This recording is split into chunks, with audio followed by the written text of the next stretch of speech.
Bun venit la Constelat, un podcast de spiritualitate, dezvoltare personală și filozofie de viață prin constelații familiale și analiză tranzacțională. Un podcast de Nica Vătăși. Dragilor, bine ați revenit! Suntem la partea a doua a episodului în care ne s-a alăturat psihoterapeutul Laura Ghiță, facilitator de constelații renumit și care mi este și, exact cum am spus data trecută, formator în această materie. Spre deosebire de prima parte, acum încep să mă relaxez, poate ați și văzut, am simțit foarte multă emoție, pentru mine este o mare bucurie și e cu mult entuziasm faptul că Laura a fost de acord să participe la podcast. Mi-am propus ca de data asta să atingem un subiect mai nișat, un subiect care ține mai degrabă de parte de business. Să vedem ce din această componentă poate fi privită și în materia constelațiilor, iar Laura are insight-ul potrivit. Laura, îți mulțumesc din suflet că în continuare ești alături de mine. Mulțumesc, Nic. Mulțumesc frumos. Exact cum explicam, sunt printre cei de acasă și oameni curioși de componenta asta a părții de business. Mulți dintre noi ne întrebăm de ce poate lucrurile nu funcționează. Poate businessul nostru al 3-lea, al 4-lea, al 5-lea ajunge în insolvență. E vreo șansă ca ceva din sistemul nostru familial, din background-ul nostru să necesite căutări? Eu cred că da. Și s-a dezvoltat acest drum al constelațiilor organizaționale. Ele mai nou, dar nu știu să spun de când, au început un pic să schimbe denumirea, să caute să ocolească un pic cuvântul constelații, pentru că probabil că organizațiile nu au venit așa cu mare deschidere către cuvântul constelații. Adică au pus o întrebare, ce e cu constelațiile astea? Probabil. Și se numesc mai nou dinamici sistemice în organizații, pentru că, de fapt, vorbim despre cum se mișcă sistemic energia în organizație. Că nu este o denumire care să fie dată acestei munci în mod nepotrivit sau pompos sau... Nu. Este despre cum se schimbă, care este mișcarea sistemică în organizații. Deci, dinamici sistemice în organizații este o denumire care, din perspectiva mea și probabil că a multor altora care lucrează deja de mulți ani în această arie, este potrivită.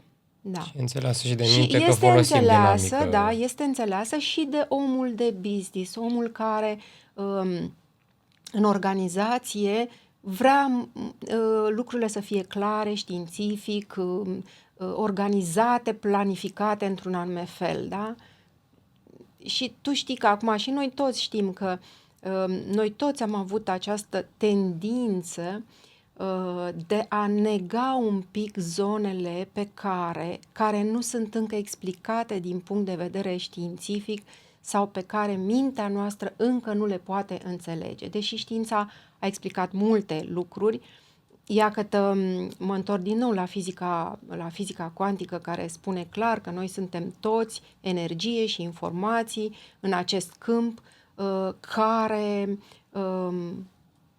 se mișcă într-un anume fel și suntem toți influențați, inclusiv la nivel de celulă, da? Inclusiv corpul nostru este parte din tot ce este material este material din perspectiva noastră, prin percepțiile noastre, dar este tot energie și informație, da? Și nu numai asta. Câmpul morfogenetic pe care l-au studiat biologii, epigenetica pe care au studiat-o oamenii de știință și spun că la nivel de structură fizică noi primim informațiile din experiențele străbunilor noștri și din experiența noastră în această viață de zi cu zi. Și atunci, întorcându-ne la organizații, este organizația ce este? Organizația, compania, business-ul este un alt sistem care mă influențează pe mine, căruia eu, ca sistemul acesta, care sunt individul acesta, sunt și eu un sistem, dar eu sunt un sistem care fac parte dintr-un alt sistem, acesta al organizației, acesta al profesiei, de psiholog, spre exemplu, sau al profesiei tale, da? De jurist. Și evident că acest câmp, cu toate mișcările lui, pe care mintea mea individuală poate că nu le poate pricepe, încă nu pot să le percep, mă influențează. Și mă influențează, asta înseamnă că s-ar putea să aibă impact inclusiv din perspectiva reușitei în acel sistem? Sigur, perspectiva reușita mea într-un anume sistem profesional, organizațional, succesul meu depinde foarte mult de succesul meu personal. Succesul meu personal care are mult mai multe fațete, da? Mi-a fost ușor pe parcursul anilor în învățătura pe care am primit-o sau mi-a fost greu? Dacă mi-a fost greu să învăț, m-am luptat să ajung să termin o facultate. Dacă m-am luptat, înseamnă că am nevoie să mă uit. Ce a fost acolo? Ce piedici sunt în mine, în familia mea? Cui sunt loial? Ce programe repet din familia mea? Ce contracte am cu cei din familia mea? Și o să repet lucrul ăsta. Poate că, spre exemplu, suntem 3 frați. Părinții au avut o situație socială și financiară mai spre limita de jos au muncit, s-au zbătut și ei ca să țină, poate, unul dintre copii la facultate, că pentru ceilalți n-au putut, da? Ceilalți au rămas acasă, poate la țară. Cel care a făcut facultatea a muncit, a învățat, a ajuns pe o poziție socială bună, a trimis banii, a ținut pe cei de acasă. Însă, în adâncul sufletului, nu se poate ierta că i-a lăsat în urmă pe frații săi, nu se poate ierta că a ajuns pe un loc, pe o poziție superioară ca și viață, da, socială și financiară și față de părinții săi, și atunci îmi dau voie doar pe bucățele mamă și tată să-mi trăiesc viața. Nu-mi dau voie să-mi trăiesc din plin viața, pentru că nici voi n-ați putut să vă o trăiți. Din loialitate. Din loialitate. Și nu pot să creez o companie, creez un business, și pierd, mai creez unul și iar pierd. De ce? Și am toate șansele să câștig, să merg mai departe, dar iarăși nu-mi dau voie. Pentru că ce ar însemna asta? Cine sunt eu să fiu mai mult, mai bine, mai bun decât voi? Eu nu pot permite asta. La nivel inconștient, eu, ca și copil, nu-mi pot permite să fiu mai mult, mai bine, mai mult decât voi, să mă poziționez pe o treaptă superioară vouă, pentru că dacă se întoarce înăuntru în inconștient lucrul ăsta, păi și pe mine cine mă mai ajută? Pe mine cine mă mai ajută să supraviețuiesc? Pentru că voi sunteți cei care sunteți părinții mei și voi mă ajutați să supraviețuiesc. Cum să supraviețuiesc eu fără voi? Unde mă duc eu? Plus că dacă voi n-ați putut, cum să-mi permit eu să pot? Tot la ei ajunge. Dar când lucrezi, ne ducem iarăși, când lucrezi personal, că tu ai spus asta, succesul în organizație, da, dacă mă uit la succesul meu personal în organizație, lucrez într-un fel, mă uit la relațiile mele de familie, de unde plec, ce anume mă împiedică, care sunt blocajele, cine lipsește din familie, cum au fost și când s-a întrerupt bunăstarea în familia mea și în ce fel, și aduc înapoi ce este de adus, și recunosc ce este de recunoscut, da, aduc recunoaștere și recunoștință, dar dacă mă uit din punctul de vedere al organizației, dacă organizația mă cheamă pe mine ca și terapeut care lucrez sistemic, să zicem, atunci mă uit din perspectiva organizației. Și mă uit iarăși, la organizație, la istoria organizației, și am să-ți dau un exemplu, pot să-ți dau chiar mai multe exemple de organizații. Te rog, cred că ar fi folositor. Pe care, la fel, nu le-am lucrat în România, că așa s-a legat. În călătoria mea în Dubai și în contractul pe care l-am acolo cu centru, acolo s-a întâmplat. Spre exemplu, o organizație destul de mare, fostul director, care era un om mai în vârstă, a fost cumva promovat pe o arie din asta regională sau cum o numesc ei. A venit un director mai tânăr, el a făcut niște lucruri bune, a adus niște îmbunătățiri în organizație, a mai creat un departament în acea organizație care funcționa destul de bine, însă lucrurile au început să șchiopăteze și clienții au început să nu mai vină.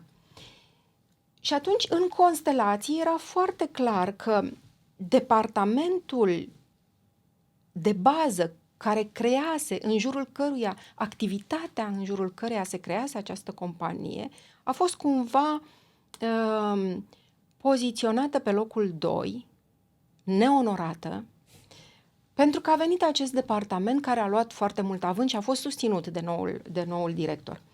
Pe de altă parte, el era foarte critic la adresa vechiului director, gândindu-se că nu a mai putut să țină ritmul cu noua mișcare a informațiilor care au apărut în aria în care lucrau, judecându-l pe fostul director că nu mai era bun. Înțelegi? Ce înseamnă asta? Înseamnă că noi, pe de-o parte, nu onorăm ierarhia, pe de altă parte, nu-i onorăm pe cei care au fost înainte acolo, cei care au fost la începuturile organizației, nu onorăm munca lor, contribuția lor în organizație, venim și ne poziționăm cumva ca fiind superiori, mai buni decât ei. Și de aici o întreagă încurcătură, pentru că oamenii dintre cele două departamente au început să nu se mai susțină și să nu mai colaboreze unii cu alții, la nivel inconștient, fără să-și dea seama conștient ce se întâmplă. Dar apare această dinamică de negare și de nerespect și de lipsă de încredere. Și deși fostul director ocupa acum o poziție ierarhic superioară directorului nou, el tot nu se raporta la el în cadrul ierarhiei, din locul lui, și iarăși revenim cât este de important să respectăm fiecare locul nostru și al celorlalți. În primul rând, în momentul în care s-au făcut aceste mișcări, ce ar fi fost nevoie să se facă în acea organizație? Ar fi fost nevoie ca acestui om să-i se recunoască meritele, că a ținut totuși atât de mult în profit această companie, da, s-au schimbat vremurile și da, mai este nevoie să aducem, știi că în resurse umane se zice să aducem sânge nou, adică să aducem oameni tineri care au altă privire, altă forță de muncă și altă privire clară legată de mișcările actuale, dar celor care au fost înainte să li se recunoască contribuția, este nevoie, nu trebuie, este nevoie. Este nevoie ca atunci când vorbim despre această necesitate este firească, normală, naturală, o necesitate a sistemului în mod natural. Când se face lucrul ăsta, atunci tot acest blocaj, oamenii încep dintr-o dată să-și dea seama că, ok, lucrurile au început să se miște mai ușor. Oare de ce? Știm sau nu știm? Ne dăm seama sau nu ne dăm seama, da? O altă companie care era o companie internațională și avea acolo un centru, o mică persoanele care erau la conducerea în acel oraș, la conducerea acestei companii internaționale, erau într-o relație foarte bună de prietenie, erau ca într-o familie. se cunoșteau de mulți ani, lucrau împreună de mulți ani, creaseră un cerc închis. Chiar dacă știau să promoveze și promovau foarte frumos și foarte bine serviciile companiei în afară, clienții erau interesați, dar în momentul în care trebuiau să vină, ei se loveau de un cerc închis. N-aveau loc să intre. Ei nu erau primiți, pentru că noi suntem foarte bine împreună. Cam asta era ce s-a văzut. Era o graniță a grupului respectiv. Era o graniță a grupului respectiv. Ne este atât de bine împreună încât nu vrem ca cineva din afară să ne strice acest echilibru pe care noi l-am creat. Și stai că vroiam să mai spun ceva legat de asta. Asta se întâmpla în mod inconștient. Oricât de mult își doreau, începeau să se protejeze. Începuseră să se protejeze atât de mult împotriva intrării cuiva din afară în acest cerc. Și atunci a fost nevoie să vadă... asta vreau să zic. Iată cum constelațiile, acest lucru al constelațiilor, al lucrului sistemic în organizație, ne aduce, așa cum spuneam în prima parte, ne aduce în fața ochilor o realitate pe care noi încă nu putem să o percepem. Sau, uite, un alt exemplu.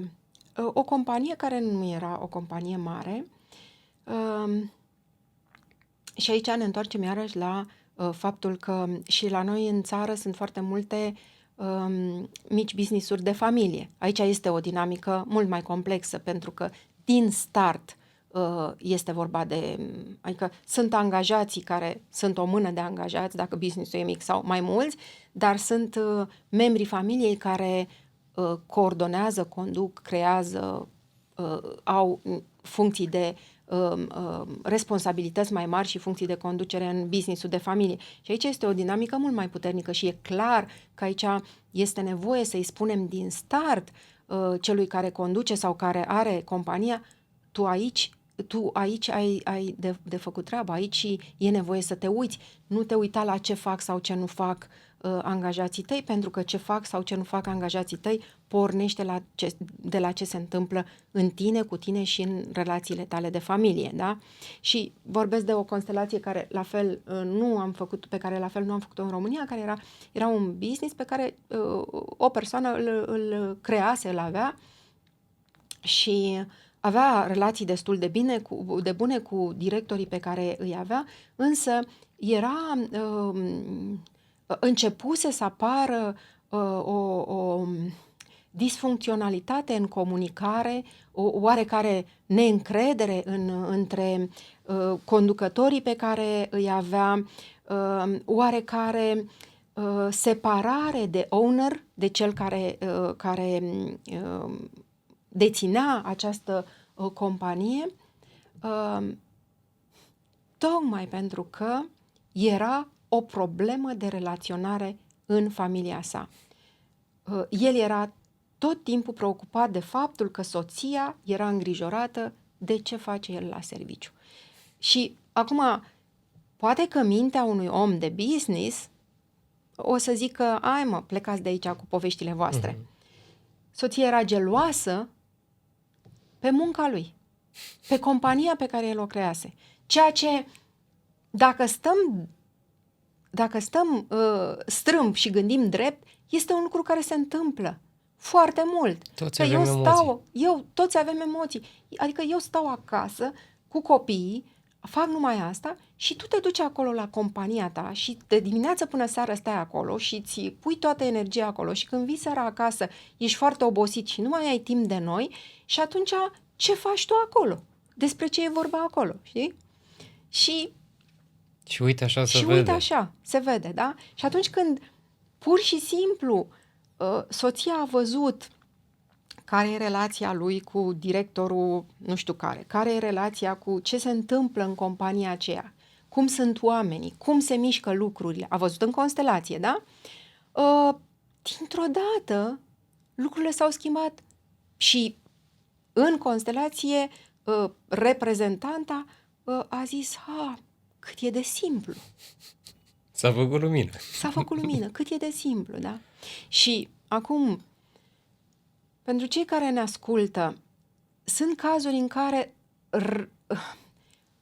mișcând lucrurile, repoziționându-ne, readucând echilibru, armonie între aceste, schimbând aceste dinamici încurcate, sunt cazuri în care lucrurile se transformă vizibil, oamenii rămân surprinși de faptul că s-a schimbat ceva radical cu tine, s-a schimbat ceva radical cu patronul, cu onorul, s-a schimbat ceva radical cu directorii. Oamenii au început să se simte mai liberi și mai liberi și mai valorizați în companie. Dar sunt cazuri în care s-ar putea să nu se vadă mișcarea asta dintr-o dată. S-ar putea să nu apare clienții peste noapte. S-ar putea să mai fie nevoie. Și revin, dacă am făcut o mișcare, să o țin, să mă disciplinez să țin acea mișcare. Să mă deschid, uite ca în cazul acesta pe care l-am dat ultima dată, să mă deschid eu ca owner care am făcut constelația asta, să mă deschid în comunicarea cu soția mea încât să mențin încrederea pe care ea a început să o aibă în mine și în munca mea. Pentru că eu pun o parte din sufletul meu acolo. O parte din sufletul meu este cu familia, dar în munca noastră, în ceea ce noi creăm, punem o altă parte din suflet.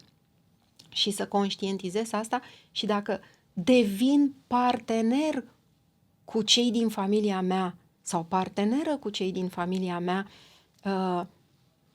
știm că și această companie, business-ul ăsta, face parte din această familie. Vorbim de business-urile de familie. Face parte, este o energie care aparține, îi dăm locul cuvenit în familie. Dar vorbim despre organizații mari, acolo este o altă dinamică, sunt alte lucruri pe care poate le vom aborda mai în amănunt altă dată, dar și acolo este important să ne uităm la istorie, în istorie să ne uităm la evenimente importante, la oameni care au creat, care au creat compania și care au făcut lucruri importante pentru această companie și care poate au fost uitați pentru că au ieșit de foarte mulți ani la pensie și cei noi nu mai știu despre ce este vorba, dar undeva acolo, în momentul în care ei au plecat, au încheiat relația cu compania, nu s-a făcut un divorț, cu ghilimele, da? Un divorț curat, da? Curat. Și atunci, Laura, gândindu-mă la cei de acasă, să zicem că eu sunt antreprenor, mă întreb cum arată să apelez la un facilitator. Îl chem la mine la companie, mă duc eu la workshop-uri, care ar fi abordarea pe care pot să o am? Cred că poți să le ai pe amândouă, da? Pentru că participarea ta în workshop-uri de constelații îți va aduce ție nu numai o transformare interioară și o repoziționare a ta în viața ta, în familia ta, dar în toată viața, în aspectele vieții tale diferite, da? Nu numai această reașezare a ta, așa cum am zis, pe locul tău, în familie și în viața ta, dar îți va aduce o înțelegere mai extinsă, mai cuprinzătoare, o deschidere a minții pentru...